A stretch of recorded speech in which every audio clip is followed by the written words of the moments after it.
ये वीडियो उनके लिए है जो केमिस्ट्री में इस टाइम पर 60, 70, 80 स्कोर कर रहे हैं, लेकिन वो कैसे 140 प्लस या 150 प्लस तक पहुंच पाए, वो कौन सी चीज़ें है, वो कौन सी स्ट्रेटजी है, उन सभी बातों की हम इस वीडियो में बात करने वाले हैं। Hi guys, I am Ravi Makwana. Currently I am first year MBBS student at government medical college Surat.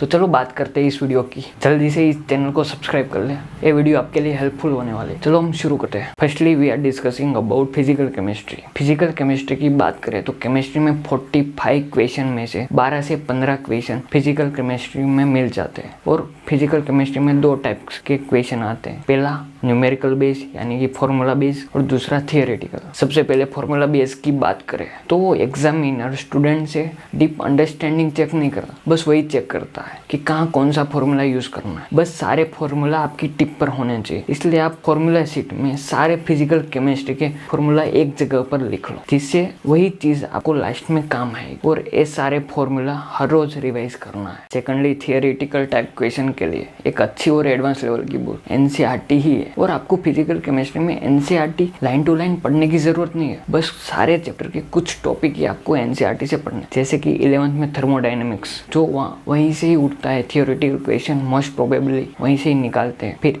Equilibrium, वो भी आप देखो तो इन सारे चैप्टर में सोल्व एग्जाम्पल, इंटेक्स के क्वेश्चन और एक्सरसाइज के क्वेश्चन भी वेरी इंपॉर्टेंट हो जाते हैं, क्योंकि वहां से डायरेक्ट क्वेश्चन भी नहीं बदलते, डायरेक्ट। फिर हम 12th की बात करें तो सॉलिड स्टेट में भी लास्ट वाला टॉपिक डिफेक्ट्स, पैरामैग्नेटिक, डायमैग्नेट, उन सारी चीजों के एग्जांपल्स। फिर 12th में हम बात करें तो ideal solution, non ideal solution के एग्जांपल। फिर हम बात करें इलेक्ट्रोकेमिस्ट्री में बैटरी, कोरोजन। फिर हम केमिकल काइनेटिक्स की बात करें तो उसमें आर्हेनियस प्रिंसिपल। फिर सरफेस केमिस्ट्री की बात करें तो उसमें तो NCERT ही इनफ है। और इन सारे चैप्टरों में क्वेश्चन प्रैक्टिस के लिए सबसे पहली प्रायोरिटी में PYQs, नीट का कर सकते हो, एम्स का कर सकते हो। और ज्यादा टाइम बचा तो आप JEE मेन के भी कर सकते हो। और उसके अलावा NCERT के सोल्व एग्जांपल्स, इंटेक्स के क्वेश्चन और एक्सरसाइज करनी ही करनी है। हम एक्सरसाइज में सारे क्वेश्चन नहीं, लेकिन आपको जो लगता है कि एक क्वेश्चन आ सकता है एग्जाम में, बस वही क्वेश्चन आप कर सकते हो और उतना इनफ है। और एटलीस्ट आप 2 बार तो कर लो एग्जाम से पहले, जिससे कि आपको कॉन्फिडेंस रहे और वही क्वेश्चन एग्जाम में आया तो आप डायरेक्ट सही कर सकते हो। हम इनऑर्गेनिक केमिस्ट्री की बात करें तो हम उसमें स्पेशली हमें NCERT पर ही फोकस करना, लेकिन इनऑर्गेनिक केमिस्ट्री में बेसिक कंसेप्ट बिल्डिंग चैप्टर बस 2 ही है, पीरियोडिक टेबल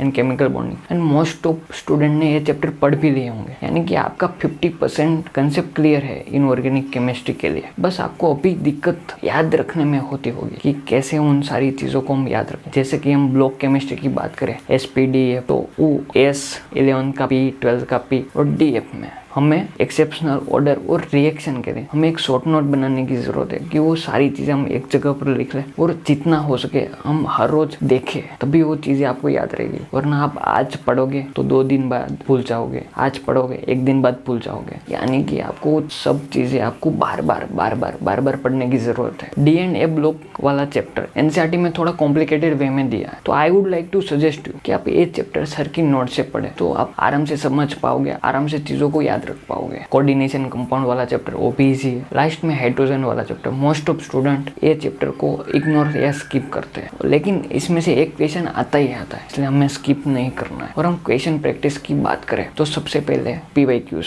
आपसे एम्स के, नीट के एंड टाइम आप JEE मेन के भी कर सकते हो, वो भी एकदम इजी होते हैं। और NCERT में in-text, solve example and exercise करनी है यार, उसमें से ही आते हैं। और आप NCERT में बहुत चैप्टर में वो बड़े बड़े डिब्बे दिए होते हैं और डिब्बे के अंदर की चीजों को हम डायरेक्ट उठाकर क्वेश्चन बना देते हैं। वो आपने बॉक्स के अंदर काफी इंफॉर्मेशन लिखी होती है, वो सब भी इंपॉर्टेंट हो जाती है, तो हमें स्किप नहीं करनी है एक भी चीजें। हम ऑर्गेनिक केमिस्ट्री की बात करें तो मैं एकदम स्क्रैच लेवल से बता रहा हूँ, स्क्रैच लेवल से, 0 लेवल से, कि आपने अभी तक 0 पर हो और आप स्टार्ट करने वाले हो। मुझे पता है कि आप अभी 60-70 लेवल पर होंगे, लेकिन मैं 0 लेवल से शुरू कर रहा हूँ, जैसे कि वो सब बातें जो मैं बोल रहा हूँ वो आप डायरेक्ट रिलेट कर पाओ खुद से। तो मैं बताता हूँ कि आप ऑर्गेनिक केमिस्ट्री में सबसे पहले IUPAC, isomerism, GOC1, GOC2, reaction mechanism, ये वो ऑर्गेनिक केमिस्ट्री का बेसिक पार्ट है। और इसको आप पेशेंट के साथ पढ़ना है, लेकिन आप पेशेंट के साथ पढ़े, जैसे ये चीजें खत्म होगी होगी तो आप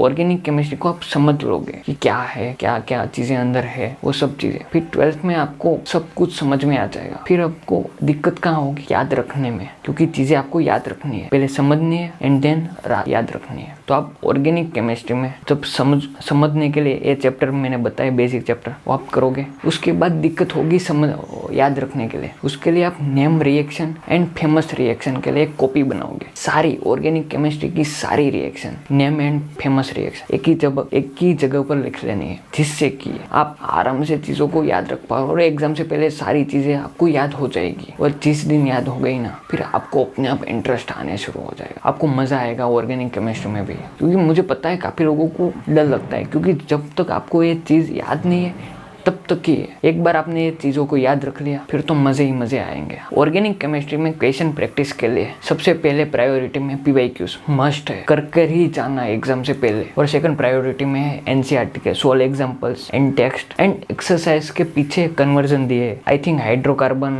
hello alkane, hello Erin, alcohol, phenol ether, aldehyde ketone, carboxylic acid and amine सभी चैप्टर में दिए। और वही कन्वर्जन डायरेक्ट जो आएंगे तो NCERT के जो पीछे है वही आएंगे, उसके अलावा नहीं आएगा। और NCERT और ऑर्गेनिक केमिस्ट्री की जो रिएक्शन है वही रिएक्शन डायरेक्ट एग्जाम में पूछते हैं, डायरेक्ट रिएक्शन। बस बीच में से वो एक पार्ट निकल कर वहां लिख देंगे ए, और ऑप्शन में वही होगा। ये कौन सा होगा? ये वही आता है, 2 साल से वही क्वेश्चन। आपने अभी तक इस चैनल को सब्सक्राइब नहीं किया तो जल्दी से कर ले। मिलते हैं नेक्स्ट वीडियो में, तब तक के लिए पढ़ते रहिए।